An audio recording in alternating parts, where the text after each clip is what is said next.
Pendant son fameux sermon sur la montagne, Jésus, ou Yeshua comme il est appelé en hébreu, a instruit ses disciples d'obéir aux commandements trouvés dans la Torah ou loi de Moïse. Plus tard, après sa résurrection, il a donné la grande commission, une instruction pour ses disciples d'enseigner à toutes les nations les choses qu'il leur avait enseignées. Ça amène une question. Est-ce que Yeshua s'attendait à ce que ses disciples enseignent la loi de Moïse à toutes les nations? Dans cet enseignement, on va argumenter qu'il le faisait. Premièrement, on va démontrer que Yeshua s'attendait à ce que ses disciples observent et enseignent la Torah.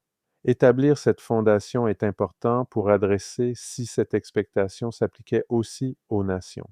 Comme on va le montrer, Yeshua anticipait que ses disciples obéiraient à la Torah et enseigneraient à ses futurs disciples des nations de faire pareil. Comme on l'a déjà mentionné pendant son sermon sur la montagne, Yeshua a instruit ses disciples d'obéir à la loi de Moïse. Après qu'il dit qu'il n'est pas venu pour abolir la loi et les prophètes, mais pour les accomplir et que toute la loi de Moïse va rester valide tant que le ciel et la terre existent, Yeshua dit ce qui suit. Matthieu 5, 19. Donc, celui qui relâche un des plus petits de ses commandements et enseigne aux autres de faire pareil, sera appelé le plus petit dans le royaume des cieux, mais celui qui les fait et les enseigne sera appelé grand dans le royaume des cieux. Donc, dans Matthieu 5, 19, Yeshua instruit ses disciples non seulement d'obéir aux commandements de la Torah, mais aussi de les enseigner aux autres. Ayant établi que Yeshua s'attendait à ce que ses disciples observent la Torah, on peut maintenant adresser la question de savoir s'il avait la même expectation pour ses futurs disciples des nations. Donc, est-ce qu'il s'attendait à ce qu'eux aussi observent la Torah? Matthieu 28, 19 à 20 semble nous donner une réponse à cette question. Dans ce passage, le Messie ressuscité est apparu à ses disciples en Galilée et les a commissionnés pour faire des disciples de toutes les nations. Voici ce qu'il a dit, Matthieu 28, 19 à 20. Allez donc et faites des disciples de toutes les nations, les baptisant au nom du Père, du Fils et du Saint-Esprit, leur enseignant d'observer tout ce que je vous ai commandé, et voici, je suis avec vous toujours jusqu'à la fin de l'âge. Ici, on voit que Yeshua a instruit ses disciples d'aller et de faire des disciples de toutes les nations. Donc, Yeshua s'attendait à ce que ceux des nations se joignent à ses disciples juifs comme ses disciples. Mais ce qui est clé ici, c'est que selon Yeshua, faire des disciples des nations inclut leur enseigner d'observer tout ce que je vous ai commandé. Donc, Yeshua s'attendait à ce que ses disciples transmettent ses enseignements aux nations. Ses disciples devaient enseigner aux nations d'observer tout ce que Yeshua avait commandé. Cette commission de faire des disciples continue jusqu'à aujourd'hui. Ceux qui suivent Yeshua sont appelés à faire des disciples et à leur enseigner tout ce que Yeshua a commandé. Pourquoi est-ce significatif que les disciples de Yeshua devaient enseigner aux nations tout ce qu'il avait commandé? Bien, parce que comme on l'a vu dans Matthieu 5, 19, un des commandements de Yeshua était de faire et d'enseigner la Torah. La directive de Yeshua dans Matthieu 28, 20, d'enseigner aux nations tout ce qu'il a commandé, renvoie à son instruction plus tôt dans Matthieu 5, 19, d'enseigner les commandements de la Torah. Donc, dans Matthieu 28, 20, Yeshua instruit ses disciples d'enseigner aux nations d'observer les commandements de la Torah. Comme l'écrit le chercheur Oliver Marzo, les commandements de Jésus référés dans Matthieu 28, 20 sont intimement reliés à la Torah, de sorte que cette dernière n'est ni annulée ni remplacée, mais demeure en vigueur. Il est donc plus simple d'accepter que Matthieu veut dire exactement ce qu'il fait dire à Jésus dans ces versets, que les disciples de Jésus devraient observer la Torah. De façon significative, la grande commission de Yeshua, qui inclut enseigner aux nations d'observer la Torah, est la même chose que ce qu'on voit dans les Écritures hébraïques ou l'Ancien Testament. Dans Deutéronome 4, 5 à 8, Israël est appelé à vivre les lois d'Élohim d'une manière telle que les autres nations reconnaîtraient leur sagesse et seraient attirées vers Élohim. De même, Ésaïe 2, 2 à 4 envisage un temps où toutes les nations vont affluer vers la montagne d'Élohim, cherchant ses voies et apprenant sa Torah. L'instruction de Yeshua pour ses disciples d'enseigner la Torah aux nations est rien de moins qu'un accomplissement de l'attente dans les Écritures hébraïques que les nations adoreraient Elohim et garderaient ses commandements. Est-ce que les commandements réfèrent vraiment aux commandements de la Torah? Maintenant, certains enseignants modernes ont essayé d'argumenter que Yeshua ne pouvait pas vraiment vouloir que ses disciples obéissent aux commandements trouvés dans la loi de Moïse, encore moins qu'ils devraient enseigner aux nations d'y obéir. À la place, ils disent que le Messie a amené la loi de Moïse à sa fin et l'a remplacée par ses propres commandements distincts. Par exemple, le populaire pasteur de méga-église Andy Stanley écrit ceci: Jésus a accompli et ainsi mis fin à la nécessité de la loi juive. Commentant Matthieu 28:20, Stanley continue plus loin en argumentant: Dans le bon vieux temps, Moïse était votre homme. Ces jours-là sont finis. Quelque chose de nouveau est arrivé. Jésus a conclu ces derniers mots en instruisant ses disciples de centrer leur enseignement sur ses commandements, pas ceux autres de la loi de Moïse. R. L. Sulberg, un critique vocal de la théologie pro-Torah, est d'accord avec Andy Stanley. Il croit que la Torah a atteint sa date d'expiration avec l'arrivée du Christ. La loi mosaïque a toujours été destinée à être temporaire. Sa date d'expiration divine était l'arrivée de Jésus. Comme Stanley, Solberg argumente que Yeshua ne voulait pas que ses disciples enseignent aux gens d'obéir à la loi et aux prophètes. Plutôt, il devait enseigner exclusivement les commandements distincts de Yeshua. Voici ce qu'il dit. Quand Jésus ressuscité a donné sa grande commission, il n'a pas dit: Allez donc et faites des disciples, leur enseignant d'observer la loi et les prophètes. Non. En fait, il ne commande nulle part à ses disciples d'enseigner la loi et les prophètes. Il a dit: Allez donc et faites des disciples de toutes les nations, leur enseignant d'observer tout ce que je vous ai commandé. Et encore, Jésus ne commande nulle part à ses disciples d'enseigner aux gens d'observer la loi et les prophètes. Il ne l'a juste pas fait. Donc, des interprètes comme Andy Stanley et R. L. Solberg affirment que Yeshua a amené la loi de Moïse à sa fin et l'a remplacée par des commandements entièrement différents.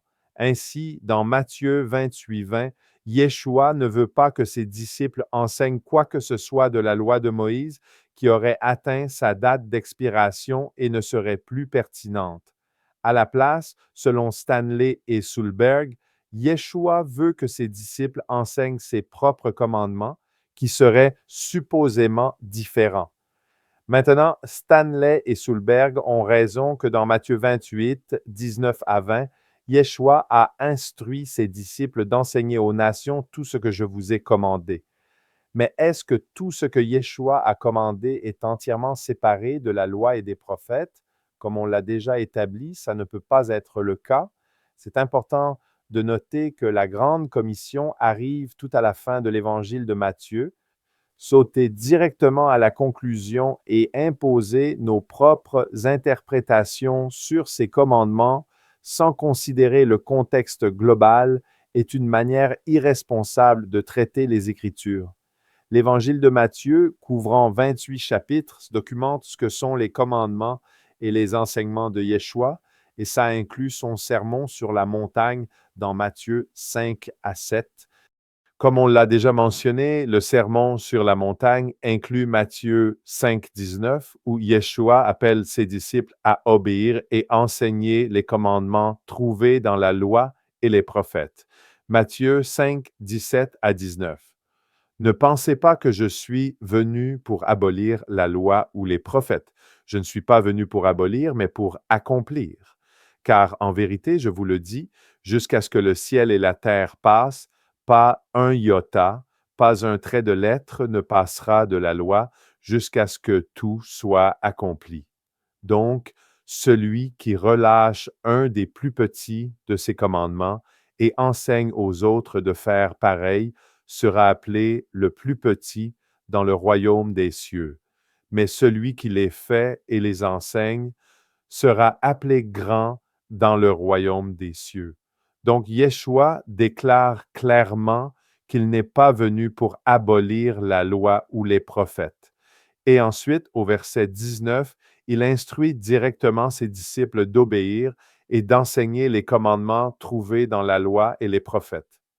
Donc, quand Sulberg affirme Jésus n'a nulle part commandé à ses disciples d'enseigner aux gens d'observer la loi et les prophètes, il contredit directement ce que Jésus dit explicitement dans Matthieu 5, 19. Avant de conclure, il y a une autre objection potentielle qui mérite d'être adressée. Certains argumentent que ces commandements dans Matthieu 5, 19 ne réfèrent pas aux commandements trouvés dans la loi et les prophètes, mais plutôt exclusivement aux commandements distincts de Yeshua.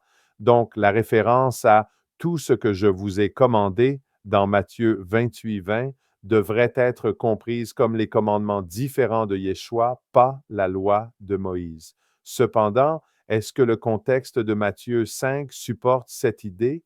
Est-ce que Yeshua introduit de nouveaux commandements dans Matthieu 5, 19 qui seraient séparés de ceux trouvés dans la Torah? Il y a quelques raisons pourquoi cette suggestion ne fonctionne juste pas. Premièrement, l'antécédent du mot cesse au verset 19 est le terme loi au verset 18. Donc, quand Yeshua parle de ses commandements, il parle des commandements contenus dans la loi de Moïse qu'il vient juste de mentionner un verset plus tôt. Deuxièmement, dans l'évangile de Matthieu, le mot commandement réfère constamment à la loi de Moïse. Donc, c'est raisonnable d'assumer qu'il veut dire la même chose dans Matthieu 5, 19. Troisièmement, en grec, les plus petits des commandements réfèrent aux iota et aux traits du verset 18 et le terme relâcher réfère à abolir au verset 17. En fait, le mot grec pour relâcher au verset 19, luo, est directement relié au mot grec pour abolir au verset 17, kataluo. Et ces termes veulent essentiellement dire la même chose, faire disparaître, annuler, abroger. Donc, il y a un jeu de mots dans ce passage. Essentiellement, Yeshua dit que puisqu'il n'est pas venu pour abolir la loi ou les prophètes, ses disciples ne devraient pas le faire non plus. À la place, ses disciples doivent accomplir la loi et les prophètes comme Yeshua l'a fait. Ils font ça en faisant et enseignant les commandements contenus dans la loi et les prophètes plutôt qu'en les relâchant ou en les abolissant. Donc, quand Yeshua encourage ses disciples à être grands dans le royaume en faisant et enseignant les commandements, il réfère clairement aux mêmes commandements qu'il mentionne dans les versets précédents, les commandements trouvés dans la loi de Moïse. Qu'est-ce que tout ça veut dire? Bien, ça veut dire que selon Matthieu, les enseignements de Yeshua incluent son exhortation à faire et enseigner les commandements trouvés dans la Torah. Donc, à la fin de son évangile, quand Matthieu rapporte que Yeshua instruit ses disciples de transmettre ses enseignements aux futurs disciples des nations, ça inclut son exhortation à faire et enseigner les commandements trouvés dans la Torah. Pour conclure, la plupart des chrétiens s'entendent que les disciples devraient être enseignés selon les enseignements de Yeshua dans son sermon sur la montagne. Par exemple, peu remettraient en question l'importance d'enseigner la prière du Seigneur, l'appel de Yeshua à faire confiance à Elohim et la règle d'or de traiter les autres comme tu veux être traité. Alors pourquoi Matthieu 5, 17 à 20 où Yeshua affirme l'autorité continue des Écritures hébraïques et appelle ses disciples à leur obéir et à les enseigner, devrait-il être exclu? La réponse, c'est qu'ils ne devraient pas. Nous sommes appelés à faire des disciples de toutes les nations, leur enseignant d'observer tout ce que Yeshua a commandé.